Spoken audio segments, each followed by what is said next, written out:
진리의 기둥과 터. 디모데전서 3장 14절에서 15절 말씀. 필라델피아 켄싱턴 거리는 일명 좀비 거리로 유명하다.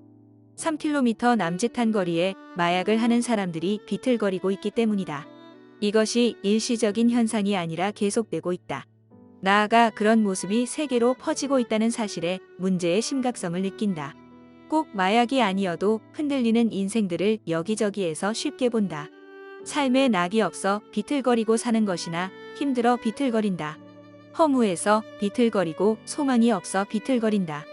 지금으로부터 약 2800년 전에 아모스 선지자의 예언이 새삼스럽다. 주 여호와의 말씀이니라. 보라, 날이 이를지라.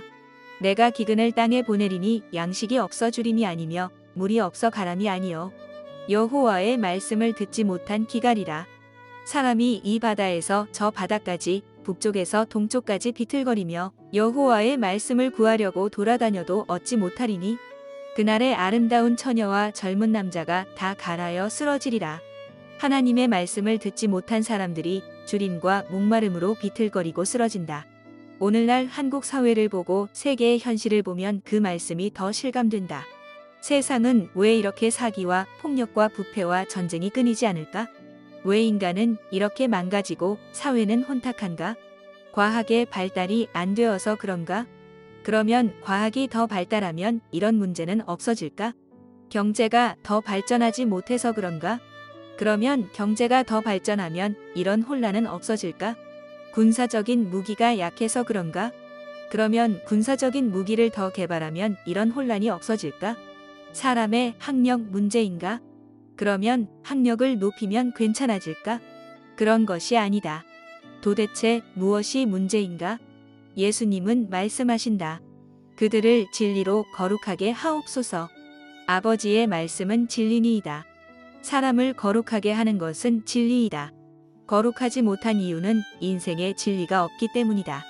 그리고 그 진리는 하나님의 말씀이라고 하신다. 바꾸어 말하면 사람은 진리인 하나님의 말씀이 없어 진리 부재로 인한 비틀거림이다. 앞서 언급한 아모스 선지자의 말과 상통한다. 하나님의 말씀을 듣지 못한 자들의 비틀거림이다. 예수님은 나아가 말씀하신다. 진리를 알지니 진리가 너희를 자유롭게 하리라. 인간은 자유를 동경한다. 그런데 그 자유도 진리에서 얻는다. 자유는 돈이나 향락이나 무력에서 나오는 것이 아니다. 진리를 알 때 주어진다. 그뿐인가?